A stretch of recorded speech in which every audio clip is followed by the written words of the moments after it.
Assalamualaikum warahmatullahi wabarakatuh.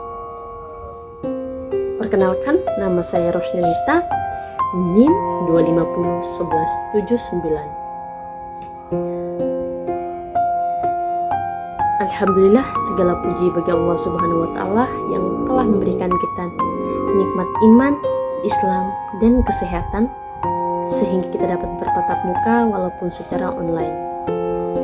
Sholawat serta salam semoga tercurah kepada baginda kita Nabi Muhammad SAW. Teman-teman yang dirahmati oleh Allah Subhanahu wa Ta'ala, salah satu nikmat terbesar yang Allah berikan kepada manusia adalah kemampuan berbicara. Namun, perlu kita sadari bahwa lisan ibarat pisau bermata dua. Jika digunakan dengan benar, ia akan membawa kita ke surga. Namun, jika salah digunakan, ia bisa menjerumuskan kita ke dalam api neraka. Rasulullah SAW bersabda dalam sebuah hadis yang diriwayatkan oleh Imam Bukhari, barang siapa yang beriman kepada Allah dan hari akhir, maka hendaklah ia berkata baik atau diam. Teman-teman sekalian, di tahun 2026 ini definisi lisan telah meluas. Lisan kita bukan hanya apa yang kita keluar dari mulut, tetapi juga apa yang kita ketik di media sosial melalui jari jemari kita.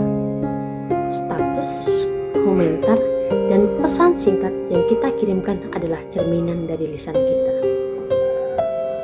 Seringkali kita merasa aman saat mencela atau menyebarkan berita bohong, atau yang biasa kita sebut hoax, karena tidak bertatap muka secara langsung, padahal setiap ketikan akan dimintai pertanggungjawabannya di hadapan Allah Subhanahu wa Ta'ala. Allah berfirman dalam Quran surat Qaf ayat 18, tiada suatu ucapan pun yang diucapkannya melainkan ada di dekatnya malaikat pengawas yang selalu hadir. Mengapa kita harus menjaga lisan? Penyebabnya terbanyak masuk neraka. Rasulullah SAW menyebutkan bahwa lubang yang paling banyak membuat manusia masuk neraka adalah mulut dan kemaluan.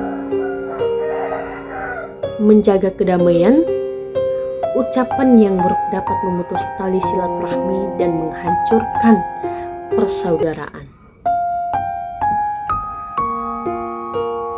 Seseorang tidak dikatakan muslimin atau muslim yang sempurna sebelum orang lain merasa aman dari gangguan lisan dan tangannya. Teman-teman sekalian, sebagai penutup, mari kita mulai membiasakan diri untuk berpikir sebelum berbicara atau memposting sesuatu. Tanyakan pada diri kita sendiri, apakah ini bermanfaat? Apakah ini benar?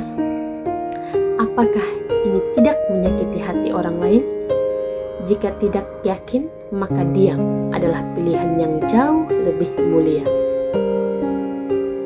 Semoga Allah Subhanahu wa Ta'ala senantiasa membimbing lisan dan jari-jari kita agar hanya mengucapkannya dan menuliskan hal-hal yang dapat mendatangkan ridhonya.